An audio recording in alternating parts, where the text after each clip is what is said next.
Sa tahanan ni Aulas ay nakatago ang isang makapangyarihang battle axe na matagal nang nakalimutan ng mga Leonine. Sinasabi ng alamat na ang battle axe na ito ay nakipaglaban sa tabi ng kanilang mga ninuno at nakamit ang hindi mabilang na mga gawain, at sa loob nito ay nakatago ang napakalaking kapangyarihan. Ngunit pagkatapos ng isang siglo ng kapayapaan at seguridad, ang sandatang pandigman na ito ay unti-unting kinalimutan at kinamuhian ng mga Leonine, at ang mas masahol pa dito, ito ay naging isang kagamitang pansaka na ginagamit upang pumutol ng kahoy na panggatong. Ngunit hindi katulad ng kanyang kalahi, hinahangad ni Aulas na balang araw ay magiging isa siyang respetadong mandirigma, tulad ng kanyang mga ninuno habang gamit ang kanilang battle axe at matapang na nakipaglaban sa battlefield. Ngunit ang battle axe sa kanyang tahanan ay hindi naiiba sa isang ordinaryong palakol, at ang paghawak nito ay parang paghawak sa isang malaking tipak ng bakal na may hindi karaniwang bigat. Bagaman, mahigpit na naniwala si Aulas sa alamat ng battle axe at dinadala niya ito saan man siya magpunta.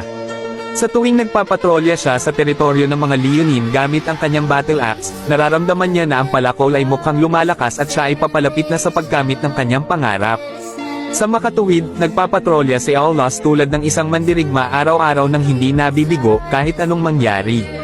Ngunit, ang iba mga Leonine ay pinagtatawanan ng kanyang pang-araw-araw na pagpapatrolya. Sinasabi nila na si Aulas ay ordinaryo lamang tulad ng kanyang palakol pero palaging nangangarap na maging isang maalamat na bayani, tanging sa ilalim ng proteksyon ng magic barrier.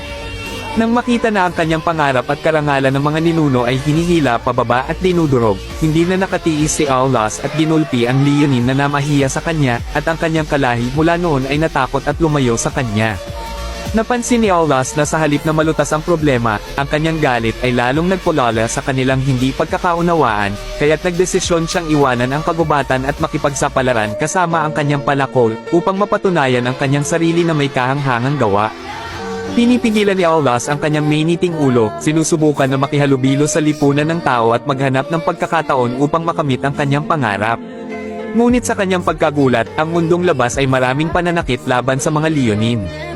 Minsan ay ninais ni Aulas na sundan ng mga Karawan sa Monian Empire at sumali sa hukbo, ngunit sinabi ng pinuno ng Karawan na ang mga maliit na Leonine ay mas nababagay sa pagiging payaso ng palasyo, sa halip na pumunta sa labanan.